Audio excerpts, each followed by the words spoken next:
Hello. In the last sessions, we have seen all the basics in Oracle Cloud, so how to set up a GL's primary ledger, how to create and chat of accounts, and what are the things to require to create a business unit, how to create it, and how does the business functions assign to business unit. This all we have seen. So from today onwards, we are going to start inventory. So inventory module. So in the inventory module, actually at a business unit level, we are going to secure a purchase and sales transactions, right? So here to process the purchase and sales transactions, and if we wanted to maintain a security at the level of item or goods or services, then we have to create a inventory, for the business unit.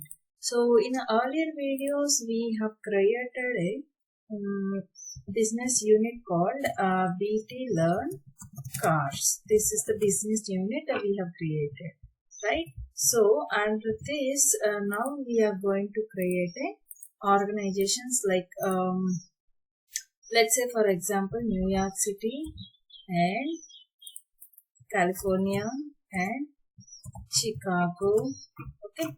These three are the organizations we are going to create.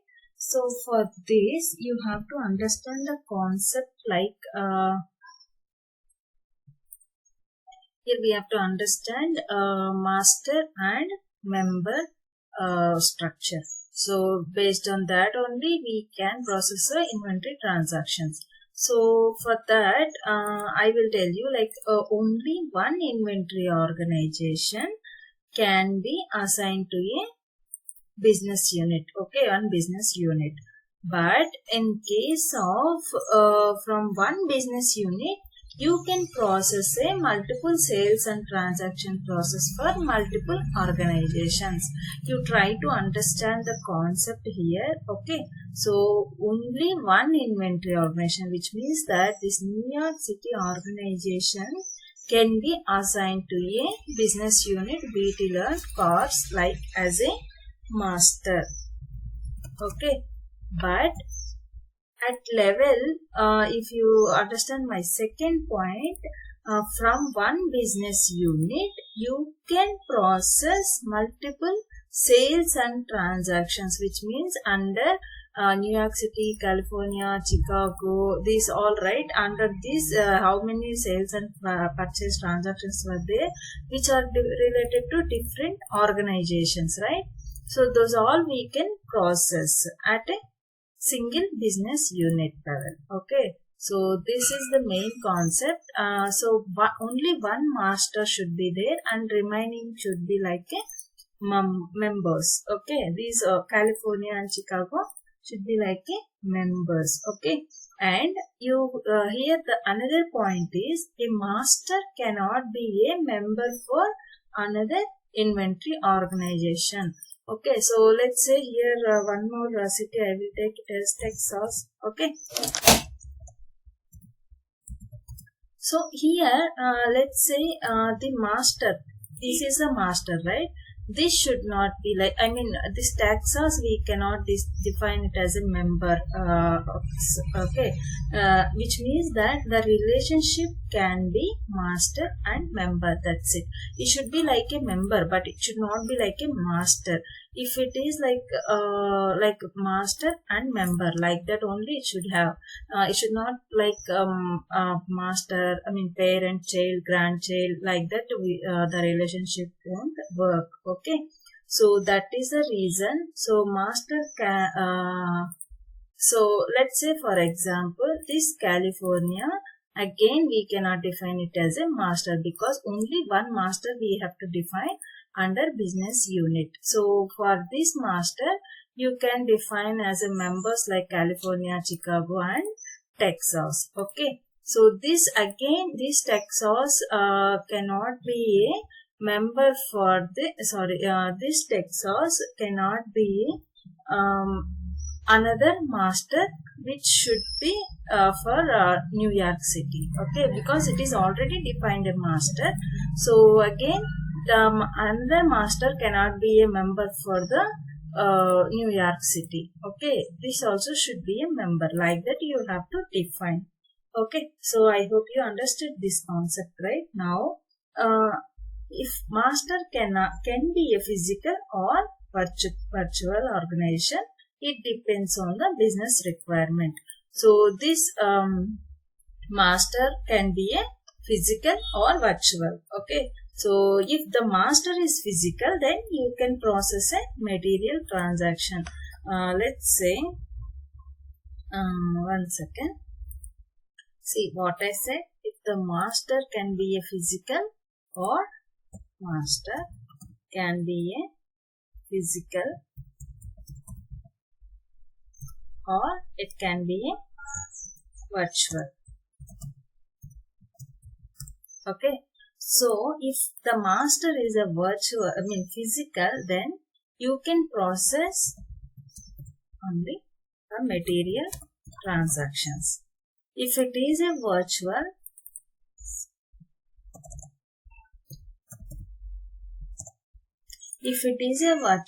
then you can maintain only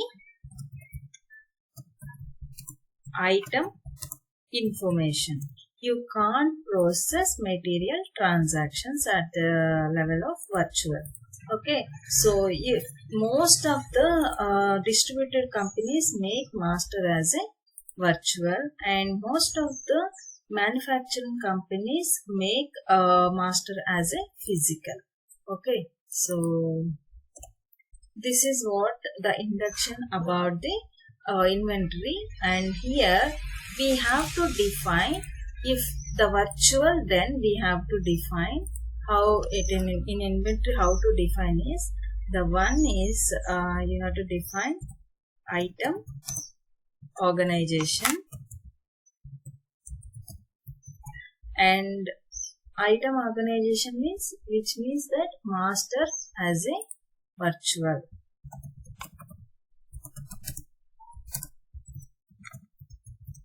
Which means we can maintain only item info. If we want to secure item information, then we have to create a item organization. Okay, this is what about the item organization level. Okay, now inventory organization. The second one is inventory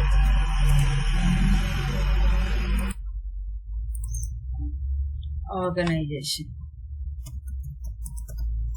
So at inventory organization, the master act as a physical. Master as a physical.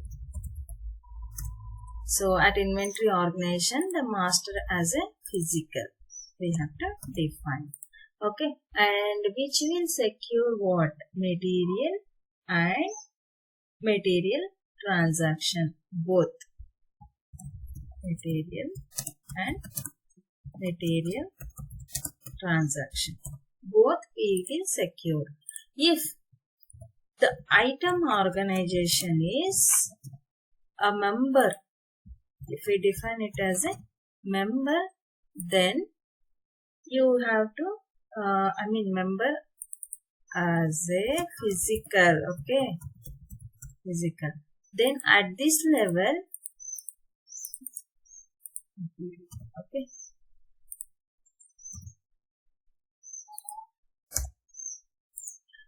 at this level we can define, we can secure only material transactions.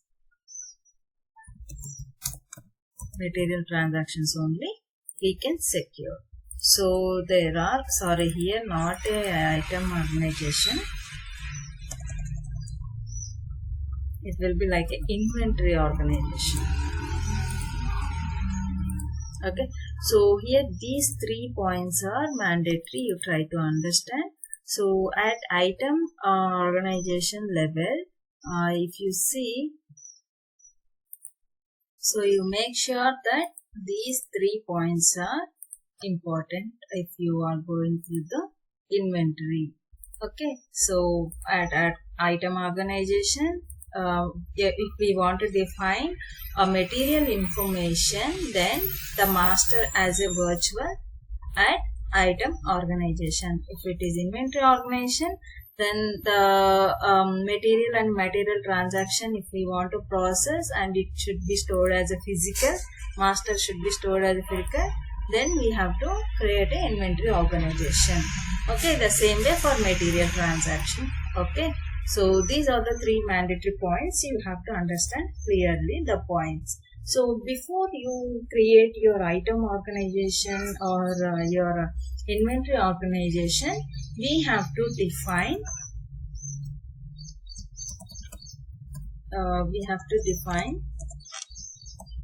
inventory.